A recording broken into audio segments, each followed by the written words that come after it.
Hello everyone, welcome to MBBS direct. My name is Gaurav Pathak. आज के इस वीडियो में मैं कुछ इम्पॉर्टेंट टॉपिक के बारे में आपसे बात करूंगा। सबसे पहली चीज़ कि किन स्टूडेंट्स को एमबीबीएस अब्रॉड का ऑप्शन सेलेक्ट करना चाहिए और किन स्टूडेंट्स को इंडिया के अंदर ही कॉलेज देख लेना चाहिए। फिर अगर अब्रॉड में जा रहे हैं तो कंट्री सेलेक्ट करते समय कौन कौन से फैक्टर्स ऐसे हों जिनका आप ध्यान रखें। फिर टोटल बजट कितना लेके चलें, क्योंकि कई बार स्टूडेंट्स कहते हैं कि बजट तो हमने सोचा था कि भाई 20 लाख रुपए फीस है तो 30 में कंप्लीट हो जाएगा, 28 में कंप्लीट हो जाएगा, बट ये खर्चा तो टोटल ज़्यादा जाता हुआ दिखाई दे रहा है। ये कन्फ्यूजन कैसे दूर करें। और इसके अलावा जो सबसे इम्पॉर्टेंट फैक्टर है कि अगर आप यूनिवर्सिटी सिलेक्ट कर रहे हैं तो वो इंग्लिश मीडियम की यूनिवर्सिटी होनी चाहिए और ऐसी यूनिवर्सिटी होनी चाहिए जिसका फीडबैक अच्छा हो, जिसकी रिकग्निशन अच्छी हो। क्योंकि आपके पास सारे ऑप्शंस ओपन होने चाहिए। कल को आप अगर एमबीबीएस रशिया से करते हैं या चाइना से करते हैं, उज्बेकिस्तान से करते हैं, किर्गिस्तान से करते हैं, किसी भी कंट्री से करते हैं, तो ऐसा तो नहीं कि आपके ऑप्शंस ब्लॉक हो जाएंगे। आप जिस यूनिवर्सिटी में गए उसकी ग्लोबल रिकग्निशन है ही नहीं, कल को आपको यूएस जाना है तो जा नहीं सकते। तो अगर आपका विचार ऐसा है कि आपके पास ग्लोबल अपॉर्चुनिटीज रहें तो कौन कौन सी यूनिवर्सिटीज होंगी ऐसी जिनको आप सिलेक्ट करते समय, जिनको आप सिलेक्ट करें और क्या क्या चीज़ों को ध्यान में रखें, तो वो सारे फैक्टर्स को ध्यान में रखिए। और इस तरह की बातें इस वीडियो में इंपॉर्टेंट फैक्टर हैं वो मैं बताऊंगा। तो सबसे पहली चीज़ कि किन स्टूडेंट्स को एमबीबीएस अब्रॉड का ऑप्शन सेलेक्ट करना चाहिए। देखिए, अगर आपका नीट स्कोर काफ़ी अच्छा है, काफ़ी अच्छा का मतलब है कि नीट में अगर आप जनरल कैटेगरी से हैं और आपकी रैंक 40,000 के अंदर अंदर है, तो इसका मतलब है कि चांसेस हैं आपको इंडिया में कॉलेज मिल जाए। मे बी 30,000 के अंदर तो काफ़ी मैं श्योरिटी दे सकता हूँ कि आपको जनरल रैंक 30,000 है तो इंडिया में कहीं ना कहीं कॉलेज आपको मिल ही जाएगा। क्योंकि टोटल ऐसे समझिए कि लगभग 55,000 के करीब करीब सीटें ऐसी हैं जो सरकारी कॉलेज की हैं और लगभग 65,000 समथिंग सीट्स ऐसी हैं जो 60,000 के आसपास सीट्स ऐसी हैं जो आपकी प्राइवेट मेडिकल कॉलेज के अंदर हैं। अब प्राइवेट को अगर हटा दो, सरकारी कॉलेज मिले तो अपने स्कोर कार्ड पे एक बार रैंक देख लीजिए, क्योंकि अगर आपकी रैंक 51,000 भी है तो फिर चांसेस नहीं है कि आपको इंडिया में कहीं भी सरकारी कॉलेज मिलेगा। क्योंकि अगर 50,000 सीट्स हैं, उसके अलावा मल्टीपल रिजर्वेशंस लगते हैं, मल्टीपल कोटाज होते हैं, उसके बाद में फिर जनरल के लिए ओपन सीट बाकी रहती है। ये बात सबको पता है, इसमें कोई ऐसी रॉकेट साइंस नहीं है। अब आपने सोचा कि आपका नीट स्कोर इतना नहीं है और आपकी रैंक इतनी नहीं है, रैंक आपकी 50,000 के ऊपर है, तो जाहिर सी बात है कि इंडिया में आपको सरकारी कॉलेज तो नहीं मिलना। फिर बात करते हैं प्राइवेट की। अब प्राइवेट में आपकी रैंक अगर 1,10,000 के अंदर है तो कहीं ना कहीं प्राइवेट मिलने की संभावना तो है ही। अगर आप जनरल कैटेगरी से हैं तो मान लीजिए कि 70-80,000 की रैंक पे आपको कहीं ना कहीं प्राइवेट कॉलेज मिल जाएगा। लेकिन उस प्राइवेट कॉलेज की फीस कितनी होगी, क्योंकि आज के समय में अगर आप प्राइवेट कॉलेज में जाएं और उनकी पर ईयर फीस देखें तो 12 लाख से स्टार्टेड फीस है और ये फीस कहाँ तक जाती है, 20, 22, 25 लाख रुपए तक की फीस जाती है। तो आपने समझ लिया कि इंडिया में कॉलेज आपको मिलना है या नहीं मिलना है। अब प्राइवेट कॉलेज अगर आप लेना चाहते हैं तो रैंक तो जाहिर सी बात है जनरल कैटेगरी से है तो भी आपकी 70-75 हज़ार से ज़्यादा नहीं होनी चाहिए, क्योंकि फिर कैटेगरीज भी लगती हैं। अच्छा, हो सकता है कि 80-85 हज़ार रैंक पे भी आपको इंडिया में कोई प्राइवेट कॉलेज मिल जाए, बट उसकी फीस फिर ज़्यादा होगी। चांसेस इस तरह से आपके कम होते रहेंगे जैसे जैसे आपकी रैंक ज़्यादा रहेगी। अब किसी स्टूडेंट की रैंक मान लीजिए है 1,25,000 समथिंग। अब जाहिर सी बात है कि जितनी नंबर ऑफ सीट्स हैं उससे ज़्यादा अगर किसी स्टूडेंट की रैंक है तो वो काउंसलिंग में कितना भी ट्राई करे उसके चांसेस बहुत मिनिमम हैं, अगर वो किसी और कोटा से जाके एडमिशन ले लेता है। लेकिन अब एनआरआई कोटा में भी ऐसा होता था पहले कि किसी ने स्पॉन्सर कर दिया और आपको सीट मिल गई, आपके पास पैसे हैं, आपने पे कर दिए और आपको सीट मिल गई। बट अब ऐसा भी नहीं होता है। अब तो सिंपल सी बात है कि एनआरआई कोटा भी तभी चलेगा जब आपके या तो माँ बाप एनआरआई हैं या आप खुद ही एनआरआई हैं, तो वो भी एक ऑप्शन चला गया। तो बहुत अच्छे से सोच विचार के आप डिसाइड कीजिए, क्योंकि अगर कोई भी कन्फ्यूजन रहेगी आपको तो उसका इम्पैक्ट पड़ेगा आपके 1 साल के ऊपर, क्योंकि फिर आप नेक्स्ट ईयर अप्लाई ही कर पाएंगे क्योंकि ऑप्शंस आपके हाथ से सारे फिसल जाएंगे। तो अब आपने समझा कि रैंकिंग कितनी होनी चाहिए, एक अप्रॉक्सीमेट आइडिया लगा लिया। वरना होता तो ऐसा है किसी की 4 लाख रैंक है सर, यहाँ प्राइवेट मेडिकल कॉलेज उसको मिल ही गया, या फिर किसी की 5 लाख रैंक है, इतने कोटा लगे कि यहाँ पर कहीं ना कहीं कॉलेज मिल ही गया। ऐसे तो एक्सेप्शंस होते हैं। बट अगर आप जनरल कैटेगरी में हैं या फिर आप रिजर्व कैटेगरी में भी आते हैं, तो आपको अंदाज़ा होगा कि जितनी नंबर ऑफ सीट्स हैं उससे ज़्यादा अगर आपकी रैंक होगी तो फिर जाहिर सी बात है बहुत मुश्किल होगा। अच्छा, इसके बाद आपने सोचा कि ठीक है, इंडिया में हमारे पास ऑप्शंस नहीं हैं, तो हम अब्रॉड की कोई यूनिवर्सिटी देख लेते हैं। अब अगर अब्रॉड में जाते हैं तो बहुत सारे ऑप्शंस हैं। सबसे ज़्यादा इंडियन स्टूडेंट्स जाते हैं रशिया। रशिया के अंदर 50 से ऊपर कॉलेज हैं, लेकिन हर कॉलेज अप्रूव्ड नहीं है ईसीएफएमजी से, या फिर प्लेब से, या फिर ऑस्ट्रेलिया की मेडिकल काउंसिल से, या कनाडा की, या फिर दुबई की। कई बार क्या होता है, स्टूडेंट सोचते हैं कि एमबीबीएस तो हम करेंगे रशिया से, पीजी करेंगे यूरोप से या यूएसए से या ऑस्ट्रेलिया से, या कुछ और प्लान है उनका। तो ऐसे में आप जिस भी यूनिवर्सिटी में जा रहे हैं वो प्रॉपर रिकॉग्नाइज्ड हो।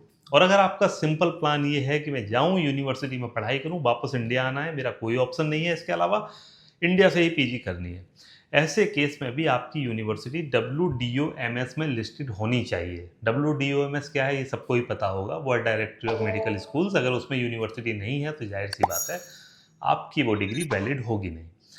अब जाहिर तौर पर जितनी भी बड़ी बड़ी यूनिवर्सिटीज़ हैं वो सब WDOMS में होती हैं। तो आप अगर रशिया की कोई भी यूनिवर्सिटी देखते हैं तो चांसेस 95% है कि आपको WDOMS में उसका नाम मिलेगा। लेकिन फिर भी 5% रिस्क मत लीजिए, एक बार नाम चेक कर लीजिए। उसके बाद उसकी स्पॉन्सर्ड कैटेगरी में जाइए WDOMS में, और वहाँ पर आपको मिलेगा कि इस यूनिवर्सिटी से पढ़ाई करने के बाद क्या आप ECFMG में अप्लाई कर सकते हो, USMLE के लिए अप्लाई कर सकते हो, प्लेब के लिए अप्लाई कर सकते हो, या कोई भी आपका अदर फर्दर प्लान है तो वो आपको यहाँ पे आइडिया मिल जाएगा उसका। अब आपने देख लिया कि ठीक है, एक कॉलेज मैंने सिलेक्ट किया, वो कॉलेज WDOMS में है, स्पॉन्सर्ड लिस्ट में, US के कनाडा के सारे ऑप्शंस खुले हुए हैं। अब उसके बाद आप क्या और सर्च करेंगे? आप उसके बाद में जो स्टूडेंट वहाँ पर ऑलरेडी स्टडी कर रहे हैं उनसे फीडबैक ले लीजिए, क्योंकि कई बार क्या होता है, जैसे कि अभी आप इंटरनेट पे सर्च करेंगे आपको बहुत सारी वीडियोस मिल जाएंगे। बहुत सारी यूनिवर्सिटीज ऐसी हैं रशिया की जहाँ पर टोटल नंबर ऑफ सीट्स, या कह सकते हैं कि एक साल में कितने इंटरनेशनल स्टूडेंट्स का एनरोलमेंट कराया जा सकता है, उसकी संख्या 1500 से लेके 2000 के बीच में है। For example Bashkir state medical university, इसमें जब टोटल नंबर ऑफ सीट्स, अगर आप हमारे पुराने वीडियोस देखेंगे 2023 में जब ये इशू होना चालू हुआ था, हमने तभी वीडियो बना के बोला था कि किसी भी मेडिकल कॉलेज में ये पॉसिबिलिटी नहीं है कि वो इतने ज़्यादा स्टूडेंट्स को मेडिकल डिग्री के लिए ट्रेन कर सके। 100, 200, 250, 300 तक अगर एडमिशन्स होते हैं एवरी ईयर, तो समझ में आता है कि उनका सिस्टम ऐसा होगा कि जिसमें अच्छी पढ़ाई वो करवा सकते हैं। लेकिन 1500, 1800, 2000, कॉलेज वाले बोलते थे कि हम तो 1500 ही एडमिशन ले रहे हैं बस्कीर स्टेट मेडिकल यूनिवर्सिटी में, लेकिन हमारी कैपेबिलिटी तो 2200 की है। अब वही स्टूडेंट आज की डेट में कंप्लेन करते हैं कि हमें यहाँ जरा जरा सी बात पे फेल कर दिया जाता है, हमारा री एग्ज़ाम नहीं करवाया जाता है, हमको बोला जाता है कि हम आपको रेस्ट्रिकेट कर देंगे। अब स्टूडेंट्स कहते हैं कि रीज़न यही है कि 1500 एडमिशन्स हो रहे थे, तो ये बड़ा ऐसा था कि 1500 एडमिशन्स कैसे हो रहे थे इस यूनिवर्सिटी में। तो अगर आपने आज नहीं सोचा कि किस यूनिवर्सिटी में जाना है और आपकी यूनिवर्सिटी सही यूनिवर्सिटी नहीं है, सही यूनिवर्सिटी का मतलब आपने अच्छे से सब कुछ रिसर्च नहीं करी और फिर भी आपने अप्लाई कर दिया किसी के कहने पे, किसी के देखने पे, आपने कुछ सुना कि ठीक है कर देते हैं अप्लाई, इतने लोग जा रहे हैं, कुछ ख़राब थोड़े ना होगा, तो भीड़ के चक्कर में आप अपना करियर भी रिस्क पे लगाएंगे। जैसे कि बस्कीर स्टेट मेडिकल यूनिवर्सिटी में हुआ, कंप्लेन आ रही है कि यहाँ से 800 बच्चों को एक साथ रेस्ट्रिकेट कर रहे हैं, करना ही है उनको, ये तो बात पहले से ही तय थी। जब इतने ज़्यादा स्टूडेंट्स का इंटेक हो जाएगा तो किसी न किसी रीजन की वजह से उनको फेल होना ही है, 1500 को क्या पढ़ाएंगे। अच्छा, अगर कॉलेज अपने हिसाब से सही भी पढ़ा रहा है तो भी प्रॉब्लम आती है, कॉलेज जानबूझ के आपको रेस्ट्रिकेट नहीं भी कर रहा है, एक बार ये भी मान लें, तो भी क्या प्रॉब्लम है कि अगर आपके फर्स्ट ईयर में 1500 स्टूडेंट्स का एडमिशन हुआ, उन 1500 स्टूडेंट्स को पढ़ाने के लिए फैकल्टी मान लो उतनी ही है। अब उन्होंने पढ़ाया, जहाँ वो 10 लोगों पे फोकस कर रहे थे वहाँ पर वो 100 लोगों के ऊपर फोकस करेंगे। जाहिर सी बात है फोकस बटेगा, student to teacher teacher ratio बहुत ख़राब हो जाएगा और उसका इम्पैक्ट पड़ेगा स्टूडेंट्स की लर्निंग पे, उनके परफॉर्मेंस पे। उसके बाद में जब वो प्रैक्टिकल करेंगे उनको कुछ आएगा नहीं, उसके बाद में वो फेल हो जाएंगे।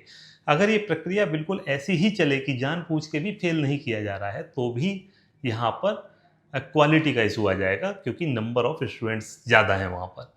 तो ऐसी किसी भी यूनिवर्सिटी में मेरा रिकमेंडेशन आज फिर यही है, आप एडमिशन ना लीजिए जहाँ पर टोटल नंबर ऑफ एडमिशन्स हर साल 300 से ज़्यादा, 400, 500, 800, बहुत सी यूनिवर्सिटीज़ हैं जिनके बारे में आप सुनते होंगे, अरे इनका तो इतना नाम चल रहा है, इतना नाम चल रहा है, इतना नाम चल रहा है, इतने स्टूडेंट्स जा रहे हैं, मेरी गली मोहल्ले से ही 4 स्टूडेंट्स जा रहे हैं, पीछे पीछे वाली गली से भी 2 जा रहे हैं। तो इस तरह से जब मेरे ही मोहल्ले से इतने हो गए, तो यूपी से कितने होंगे, महाराष्ट्र से कितने होंगे, आपने स्टेट का भी सोच लिया, तो फिर एक अंदाज़ा मिलेगा कि ये तो बहुत पॉपुलर यूनिवर्सिटी है। लेकिन आपको पॉपुलैरिटी ऐसे नहीं चेक करनी है। आप चेक क्या कर सकते हैं किसी भी यूनिवर्सिटी में एडमिशन लेते समय? सबसे पहली बात कि उसको देखिए WDOMS में, अगर वो वहाँ पर है तो फिर अच्छी सी बात है, आपका कॉलेज रिकॉग्नाइज्ड है, आप वहाँ से डिग्री करेंगे, वैलिड होगी।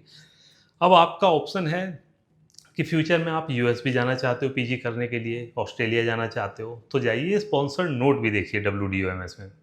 वहाँ पर अगर आपको दिखता है यूएस कनाडा का नाम, तो ठीक है, प्रोसीड कर सकते हैं।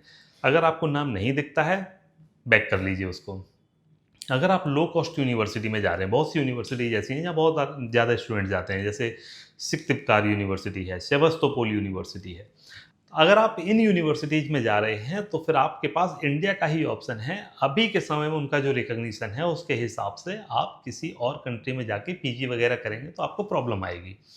तो ये चीज़ आपको क्लियर होनी चाहिए। फिर आपने ये देख लिया, अब आप क्या और देख सकते हैं? आप जाइए इंडियन एम्बेसी की वेबसाइट पे, या आप सिंपल गूगल पे सर्च कर दीजिए Indian embassy ranking list of Russian universities. तो उसमें आपको एक लिंक खुलेगा, उसमें आप क्लिक करके देखिए, आपको टॉप 10 यूनिवर्सिटीज़ के नाम मिलेंगे।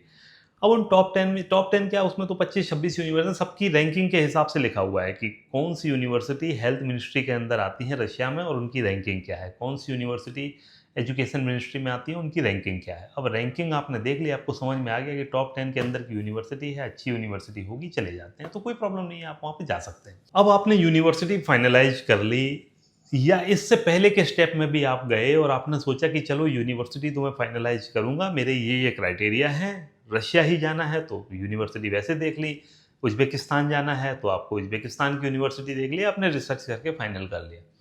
अब टोटल खर्चा कितना होगा? क्योंकि कई बार स्टूडेंट कहते हैं कि अरे आपने तो बता दिया कि खर्चा इतना हो जाएगा, इतना कैसे होगा? अगर आप कम से कम खर्चा सुनने की इच्छा रखते हैं तो आपके साथ फ्रॉड होने के चांसेस ज़्यादा से ज़्यादा हैं, ये ध्यान रखिएगा। अगर आप कम से कम खर्चा सुनना चाहते हैं, आप देखिए रियलिटी को सुनिए, समझिए कि कैसे क्या होता है। ट्यूशन फीस आपने पे कर दी, फॉर एग्जांपल आपकी इंडियन करेंसी में ट्यूशन फीस और हॉस्टल फीस मिला के खर्चा होता है 5 लाख रुपए का, तो 5 तो आपने पे कर दिया। इसके अलावा क्या खर्चा होगा? तो स्टूडेंट लिविंग कॉस्ट का आइडिया मांगते हैं कि लिविंग कॉस्ट में कितना खर्चा हो जाएगा। लिविंग कॉस्ट में एक चीज़ आती है फूड, दूसरी आती है पॉकेट मनी, तीसरे होते हैं फ्लाइट का खर्चा। अगर आप इंडिया आते हैं साल में एक बार तो कितना फ्लाइट का खर्चा होगा जोड़ लीजिए। किसी भी वेबसाइट पे जाइए, trip.com एक वेबसाइट है जिस पे आपको रशियन एयरलाइंस वगैरह की टिकट मिल जाएगी, उस पे जाके रिसर्च कर लीजिए। एक बार इंडिया वापस आते हैं तो कितना खर्चा होगा वो आपको पता चल जाएगा। इसके अलावा पॉकेट मनी इंडिया की जैसी है। इंडिया में अगर आप अपने घर से बाहर रहते हैं और आपको लगता है कि पॉकेट मनी का खर्चा आपका 5,000 है, रशिया में भी 5,000 जोड़ लीजिए, तो 5,000 वो जोड़ लो, 6,000 होता है तो 6,000 जोड़ लो, 10,000 होता है तो 10,000 जोड़ लो। खाने का खर्चा भी लगभग ऐसा ही है। अगर आप खाना खुद से बनाते हैं तो रशिया के अंदर आपका खर्चा 6-7 हज़ार रुपये में सामान आ जाएगा आपका। हॉस्टल के अंदर आपको मेस मिल जाए, हॉस्टल के अंदर आपको किचन मिल जाएगी, उस किचन में आप जाके खाना अपना पका सकते हैं। इंडियन मेस ज्वाइन करते हैं अगर, तो इंडियन मेस का खर्चा होता है $1,300 पर सेशन। अब सेशन 8 महीने का भी हो सकता है क्योंकि फर्स्ट ईयर का सेशन 8 से 9 महीने का ही होता है। सेकंड ईयर के बाद जाएंगे तो आपका सेशन 10 महीने का होगा, 2 महीने की छुट्टी होगी। तो ऐसा मत सोचिए कि भाई 12 महीने का इतना लगना चाहिए था तो 10 महीने ही मैंने खाया तो इसमें कम हो जाएगा, ऐसा कुछ नहीं है। आपको $1,300 देने हैं, 10 महीने रहेंगे तो 10 महीने खाना मिलेगा। तो वो खर्चा आपने जोड़ लिया। अब इस पूरे खर्चे को आप अगर जोड़ते हैं तो ट्यूशन फीस का पार्ट ए हो गया और पार्ट बी आपकी लिविंग कॉस्ट का खर्चा हो गया। तो लिविंग कॉस्ट का खर्चा किसी भी हाल में आपका 12 लाख रुपए से कम नहीं होगा 6 साल में। तो 20 लाख की यूनिवर्सिटी में जा रहे हैं तो 12 लाख का एडिशनल एक्सपेंस होगा। 35 लाख की यूनिवर्सिटी है प्लस 12 लाख कर लीजिए, तो कहीं भी है कम से कम 12 लाख रुपए आप इंक्लूड करके चलिए, इससे आपका बजट बिगड़ेगा नहीं। अब कौन सी यूनिवर्सिटी में जाना चाहिए, रशिया की यूनिवर्सिटीज़ कौन-कौन सी, अगर आप मुझसे जानना चाहें तो सबसे अच्छी यूनिवर्सिटीज़ में एक यूनिवर्सिटी है northern state medical university, low cost में अच्छी यूनिवर्सिटी है, वहाँ पर आप अप्लाई कर सकते हैं अगर आपके पास पासपोर्ट रेडी है तो। अगर पासपोर्ट रेडी नहीं है तो फिर अब इस यूनिवर्सिटी में होने के चांसेस बहुत कम है। 1 हफ्ते के अंदर एप्लीकेशन क्लोज हो जानी है, तो फिर समझ लीजिए कि अगर पासपोर्ट बनवाने जाएँगे तो 7 दिन के अंदर पासपोर्ट आपका बने, ऐसा बहुत कम चांसेस है। दूसरी यूनिवर्सिटी है north western state medical university, Saint Petersburg में है। यहाँ भी बहुत अच्छा आपको एजुकेशन मिलेगी, बहुत अच्छी सुविधाएँ हैं, आप यहाँ जा सकते हैं। इसमें भी एडमिशन चलेंगे लगभग 30 अगस्त के आसपास तक। इसके अलावा वोल्गोग्राद स्टेट मेडिकल यूनिवर्सिटी, बड़ी शानदार यूनिवर्सिटी है, बहुत पुरानी यूनिवर्सिटी है, बड़ी यूनिवर्सिटी है, बहुत सारे हॉस्पिटल्स एफिलिएटेड हैं। इसके बारे में रिसर्च करके देखिए एक बार। तो वोल्गोग्राद स्टेट मेडिकल यूनिवर्सिटी में आप जा सकते हैं। इसके अलावा एक और यूनिवर्सिटी है जिसको बहुत कम लोग जानते हैं, और जो यूनिवर्सिटी को कम लोग जानते हैं वो ज़्यादातर बहुत अच्छी यूनिवर्सिटीज होती हैं। रिसर्च कीजिए एक यूनिवर्सिटी के बारे में, वोरोनिज स्टेट मेडिकल यूनिवर्सिटी। ये रशिया की 100 से ज़्यादा 100 ईयर्स ओल्ड यूनिवर्सिटी है, इससे भी खैर ज़्यादा पुरानी यूनिवर्सिटी है। इंडियन एम्बेसी की गाइडलाइंस भी बताती हैं कि ये यूनिवर्सिटी रशिया के अंदर टॉप यूनिवर्सिटीज़ में 6th पोजीशन पर आती है। इससे ज़्यादा अच्छी यूनिवर्सिटी देखेंगे तो फिर मॉस्को की यूनिवर्सिटी मिलेंगी, जिनका खर्चा आपका 12 लाख रुपए से ज़्यादा है पर ईयर का। तो आप वोरोनिज में जा सकते हो, यहाँ खर्चा भी कम है। और वोरोनिज स्टेट मेडिकल यूनिवर्सिटी का जो फीडबैक है, जो वहाँ के स्टूडेंट बोलते हैं उस यूनिवर्सिटी के बारे में, वो बहुत शानदार है। तो वोरोनिज स्टेट मेडिकल यूनिवर्सिटी में जा सकते हो, कुर्स्क स्टेट मेडिकल यूनिवर्सिटी में जा सकते हो आप, यहाँ भी बहुत अच्छा फीडबैक है। इसके अलावा अल्ताई स्टेट मेडिकल यूनिवर्सिटी, ये भी बहुत बड़ी यूनिवर्सिटी है। ये सारी यूनिवर्सिटी जो मैं आपको बता रहा हूँ वो टॉप 10 के अंदर लिस्टेड यूनिवर्सिटी हैं। गवर्नमेंट ऑफ इंडिया कहती है कि अगर आप रशिया जा रहे हो तो इन यूनिवर्सिटी में जाओगे तो ज़्यादा अच्छा रहेगा, टॉप 10 समझ लो। टॉप 10 के बाद में फिर लिस्ट तो बड़ी लंबी है, आप देख लो, आपको कोई और यूनिवर्सिटी पसंद आ रही हो तो आप वहाँ चले जाओ। कम खर्च में जाना है तो फिर टॉप मत देखो, क्योंकि दोनों चीज़ें नहीं हो सकती। कम खर्च में अगर आपको बहुत अच्छी यूनिवर्सिटी चाहिए तो फिर आपके लिए एक तो नॉर्दर्न स्टेट मेडिकल यूनिवर्सिटी है, दूसरा फिर 20 लाख रुपए के बजट वाली सबसे कम खर्च वाली यूनिवर्सिटी सिख तिवकार यूनिवर्सिटी है, यहाँ पे आप जा सकते हैं। तो इस तरह से ये आप समझ लीजिए। फिर रशिया जाने में अगर कोई डाउट है, क्योंकि बहुत से स्टूडेंट्स कहते हैं रशिया के अंदर तो वॉर चल रहा है, तो मैं तो रशिया में नहीं जाऊँगा। हालांकि वॉर यूक्रेन में चल रहा है, लेकिन फिर भी मान के चलिए कि अगर आपको डाउट है तो वो काम मत करिए जहाँ पर आपको डाउट है, मत जाइए रशिया। फिर ऑप्शन कौन सा बचता है, तो रशिया का बेस्ट अल्टरनेटिव तो है कजाकिस्तान, लेकिन वहाँ खर्चा ज़्यादा है। कजाकिस्तान में कजाक नेशनल मेडिकल यूनिवर्सिटी है, खर्चा यहाँ पर आपका लगभग 38 लाख रुपए का होगा, लिविंग कॉस्ट जोड़ लीजिए तो 50 लाख का खर्चा होगा। बट अच्छी यूनिवर्सिटी है, काफ़ी बड़ी यूनिवर्सिटी है। पढ़ाई करिए, उसके बाद में वहाँ लाइसेंस लेना है तो लाइसेंस एग्ज़ाम भी इंग्लिश में होगा। उसके बाद इंडिया आइए और अपनी प्रैक्टिस जारी रखिए। इसके बाद में फिर अगर आप कम खर्च में देखते हैं तो साउथ कजाक मेडिकल एकेडमी चले जाइए, ये भी बड़ी अच्छी यूनिवर्सिटी है, यहाँ पे भी आप जा सकते हो कजाकिस्तान के अंदर।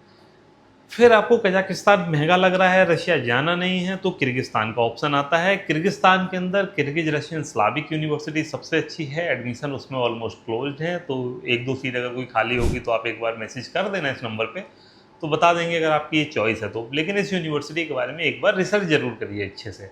बड़ी यूनिवर्सिटी है और अच्छी यूनिवर्सिटी है, डिग्री भी आपको रशिया और किर्गिस्तान दोनों से ही मिलेगी यहाँ पर अगर पढ़ाई करते हैं तो।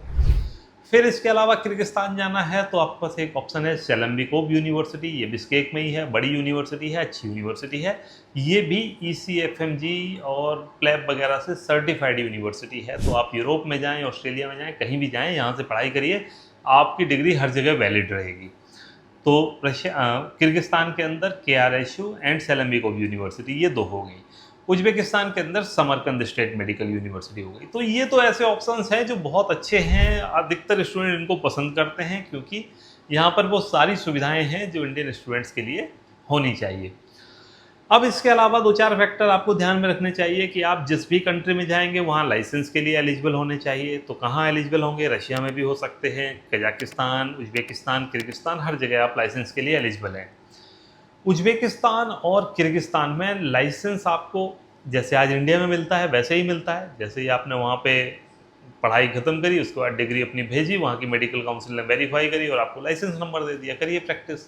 तो ये तो वैसे ही चलता है। इसके अलावा कजाकिस्तान में और रशिया में लाइसेंस का एग्ज़ाम होगा, तो वो ध्यान रखिए, आपकी लाइसेंस का एग्ज़ाम होगा। रशिया में लाइसेंस का एग्ज़ाम रशियन मीडियम में होगा, हालांकि प्रॉब्लम उसमें भी नहीं है, रशियन लैंग्वेज आप सीख जाएंगे, क्योंकि हर एक स्टूडेंट जो वहाँ पर पढ़ाई करता है उसको रशियन लैंग्वेज सिखाई जाती है। और रशिया में रहते हुए रशियन लैंग्वेज सीखना कोई भी बड़ा टास्क नहीं है, ये भी हो जाता है। अब इतनी सब चीज़ें आपने समझ ली। अब यूनिवर्सिटीज़ के हिसाब से मैंने आपको बता ही दिया कि रशिया के अंदर टॉप चॉइसेस कौन-कौन सी हैं। अब इस समय आप क्या डिसीजन ले सकते हैं? अगर आपको लग रहा है कि इंडिया में आप कॉलेज पा सकते हैं कोई, रैंकिंग को चेक कर लीजिए, बाकी चीज़ों को चेक कर लीजिए, तो फिर आप वेट करते रहिए। अदरवाइज़ एक-एक करके रशियन यूनिवर्सिटीज़ क्लोज़ हो रही हैं, किर्गिज़ यूनिवर्सिटीज़ क्लोज़ हो रही हैं, उज़्बेकिस्तान की यूनिवर्सिटीज़ भी बंद हो रही हैं। तो अगर आप एमबीबीएस अब्रॉड का भी एक ऑप्शन तलाश रहे हैं तो this is high time to apply.